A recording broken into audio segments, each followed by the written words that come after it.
Hello again everybody and welcome back to Celeste. This right now is our file.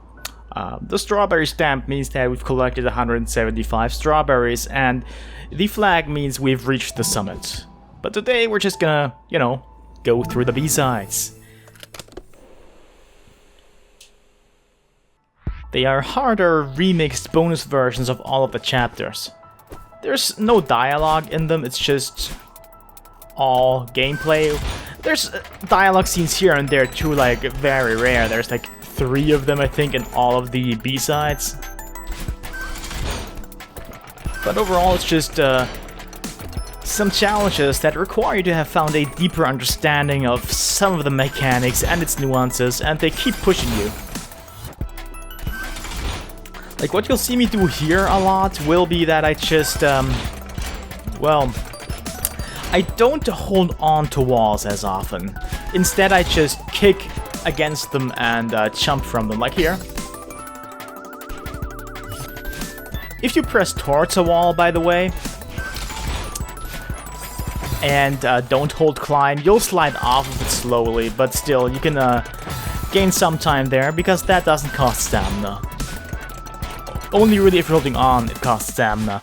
And oh yeah, this room. See, I know exactly what it is that I have to do, but still I keep messing it up. Because the timing is relatively tight here. So even if you figure it out on your own, you might just go, oh okay, this isn't it, because I keep dying. But this is in fact what you're supposed to do. The margin for error is much lower in these B-sides, surprisingly of course.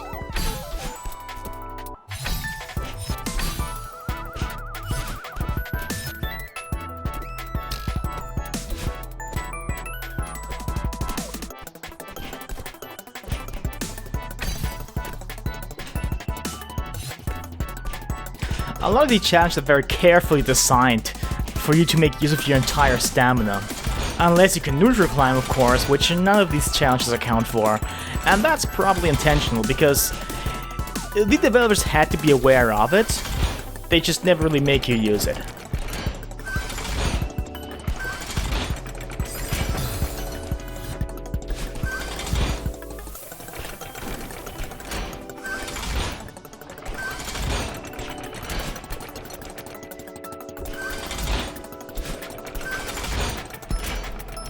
Well, see, I messed that room up, but thankfully I'm a very good player and can correct my mistake.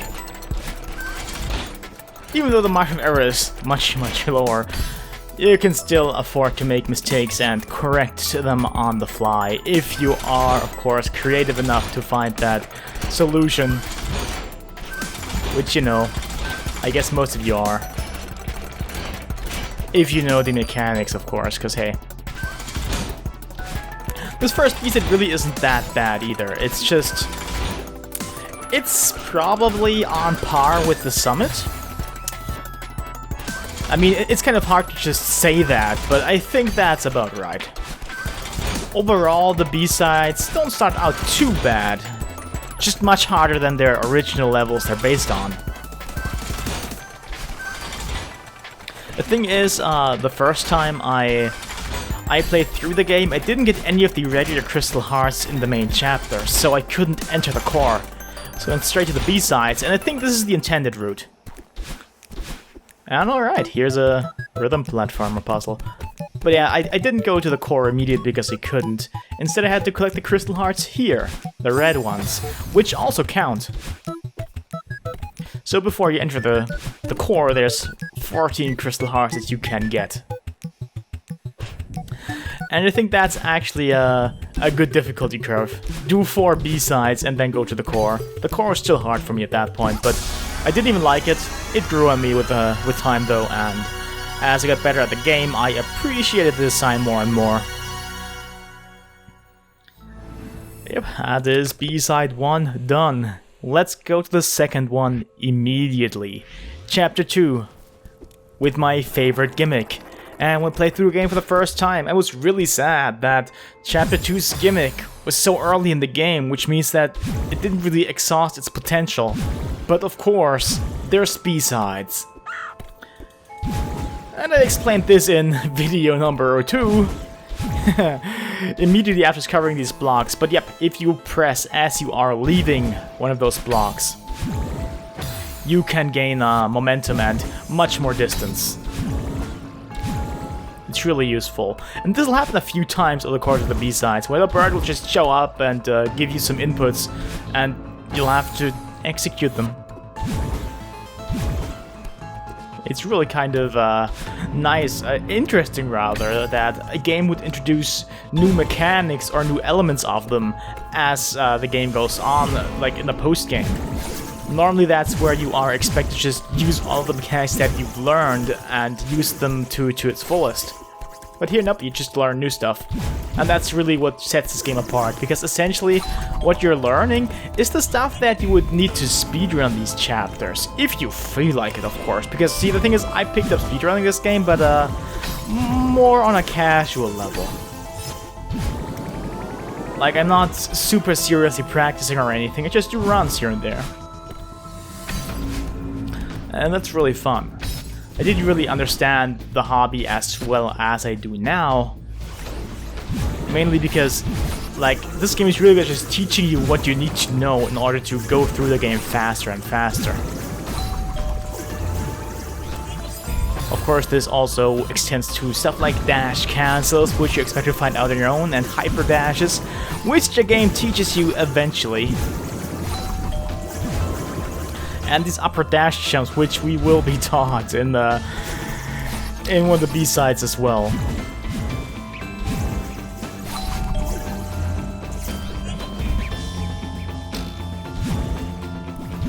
Oh, this music is so good. All these pieces of remix tracks. They're also on Bandcamp along with the regular soundtrack.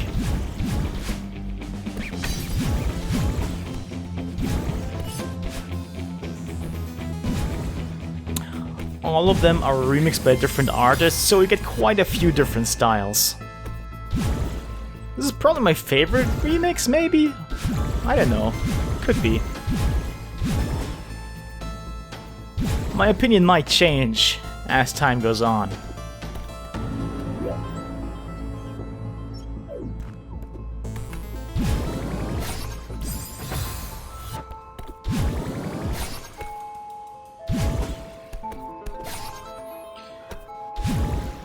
When you first enter this room, you probably will try to activate the keys from bottom to top, which, as you can see here, is the wrong solution.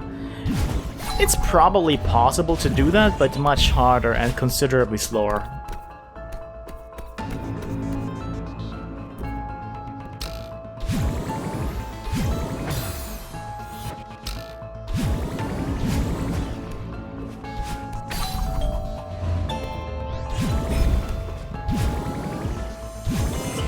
And so far you didn't really have to dash diagonally through those, but in this room you absolutely have to. Which puts people more out of their comfort zone than you might think. Okay, this rhythm platforming puzzle is incredibly simple. It just expects you to know how to climb really fast. In here I only really made it because touching the heart gives you your dash back.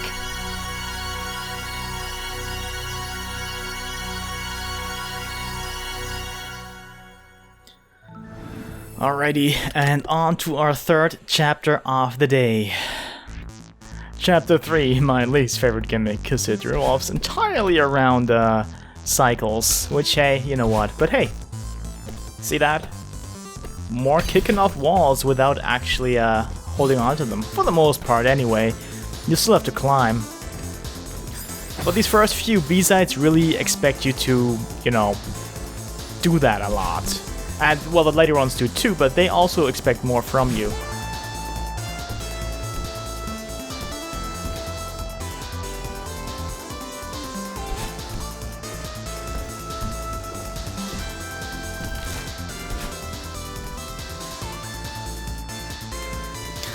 And this track is also really cool, much different than the Chapter 2 one though.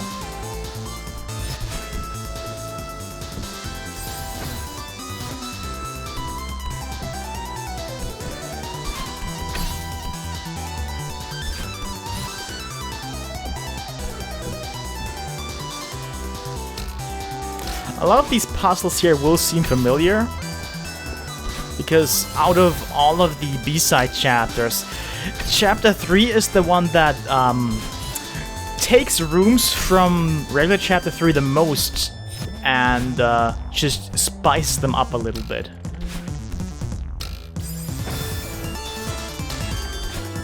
Of course, there's plenty of new rooms as well, such as this one.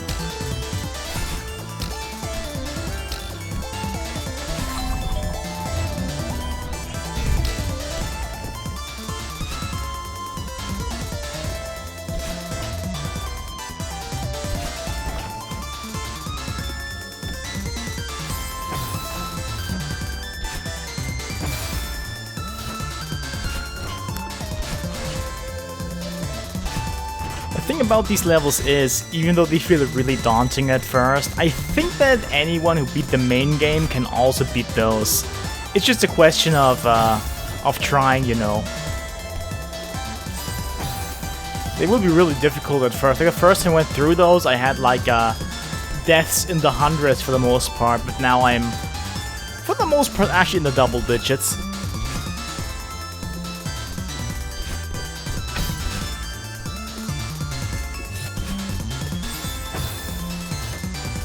And of course, there's many longer rooms in the B-sides as well. Normally there would be just a few of them over the course of the entire game.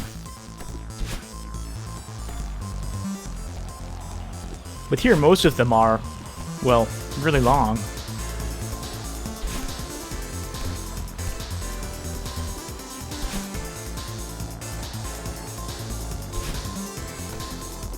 And you're not expected to do the upward dash jump here. It's just I do it because it's easier. You need to know it first though, that's important. If you don't, you won't be able to actually do this. Not that way anyway.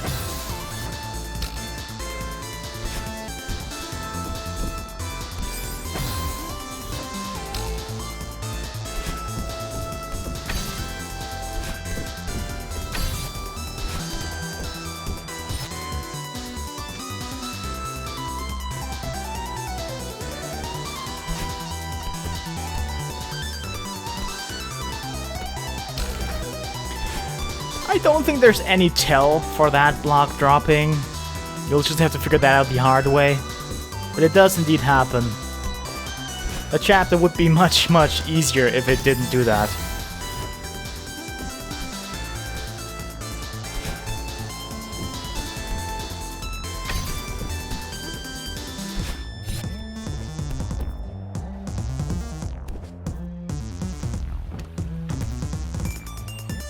Ooh, this one. There's probably a different way to do this, but I find it easy to do this. Just dash diagonally and time it right. Ah, well. Where the main game, you can see it right here, where the main game was mostly just... didn't try to impress you too much with its insta-death traps. Like spikes, or here these dust parts, whatever they are. This weird goo. Here it's all over the place, everywhere, and it never stops. But that's okay, because this is the optional post-game stuff.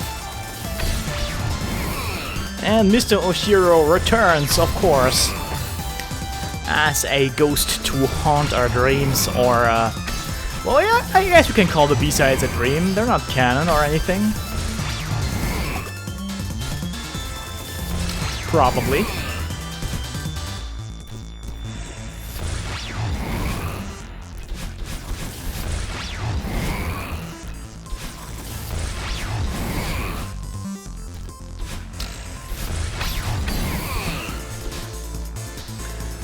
And here another remix of a bit from the main chapter.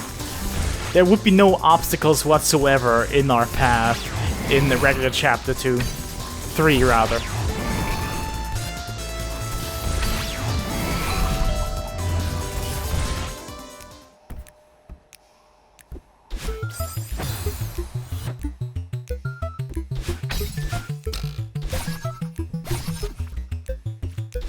Can't really say enough how much I appreciate all these puzzles. The one of the few things I really wanted more of.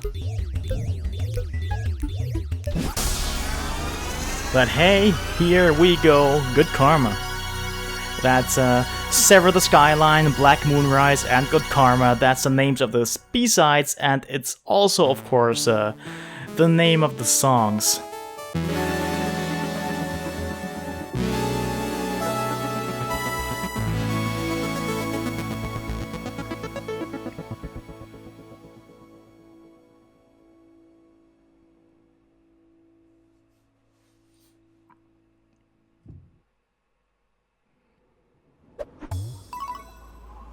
Alrighty.